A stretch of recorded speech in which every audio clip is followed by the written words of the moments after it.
Madam కూడా ఇక్కడేనా? ఇక్కడే sir local మీ పేరు మేడం? శైలి. అంటే మీది ఏంటి సార్? మీరు ఏంటి? ఫస్ట్ క్లాస్ పిల్లడికి ఎంత సార్ బుక్స్కి? 5,000 పక్క టోటల్ 5,000 బుక్స్. ఇది నారాయణ స్కూల్ దగ్గరలో ఉన్నటువంటి నారాయణ స్కూల్. దీంట్లో ఫస్ట్ క్లాస్ పిల్లడికి వచ్చేసి 5,000 బుక్స్కి చార్జ్ చేస్తున్నారు. ఇది ఎందుకంటే సెంట్రల్ గవర్నమెంట్ ఏదైతే జీవో ఇచ్చిందో దాన్ని మీకు ఫాలో కావట్లేదు.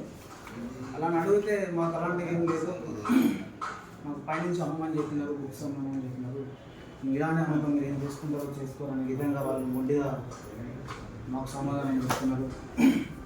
ఎంఈఓ గారికి దగ్గర ఎంఈఓ గారికి దాదాపు ఒక 20 నుంచి 30 సార్లు మేము కాల్ చేయడం జరిగింది. డిఓ గారికి 10 సార్లు కాల్ చేయడం జరిగింది. ఇంతవరకు అది స్పందించడం లేదు. నిమ్మకి మీరు ఎక్కడట్టుగా ఉంటున్నారు వాళ్ళు.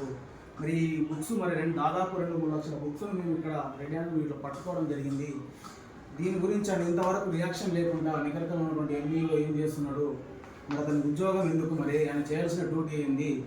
ఒక ఎంఈఓ ఉంటే మండల్లో ఈ 10 స్కూళ్ళు ప్రైవేట్ కార్పొరేట్ స్కూల్ ఉన్నాయి కూడా, వీటిని కూడా ఆయన చూసుకోకపోతే ఆయన ఏమిటికున్నట్టు. దీన్ని ఎలాగైనా మేము ఖండిస్తున్నాం మా వరల్డ్ కన్జ్యూమర్ రైట్స్ ద్వారా. దీన్ని ఒక గంట సేపు దాకా ఇస్తాము. ఒకవేళ సీజ్ చేయలేకపోతే, ఎంఈఓ గారు సీజ్ చేయలేకపోతే మేము ధర్నా చేస్తామని తెలియజేస్తున్నాము. అలాగే హైకోర్టులో కూడా పిటిషన్ ఇస్తాము. డిఓ గారు కలెక్టర్ గారు కూడా మేము కంప్లైంట్ చేస్తాము. మాకు లీగల్ టీం కూడా ఉంది. పూర్తి సపోర్ట్తో ఎలాగైనా ఈ నారాయణ శ్రీ చైతన్యతో నికట్లో కార్పొరేట్ ప్రైవేట్ స్కూల్ ఉన్నాయో కొత్తదాన్ని అన్నిటిని కూడా ఇలానే జరుగుతున్నాయి. ఖచ్చితంగా మేము అన్నిటి మీద యాక్షన్ తీసుకుంటాము. కంపల్సరీగా అన్నిటిని సీజ్ చేపిస్తాము. జై శ్రీరామ్.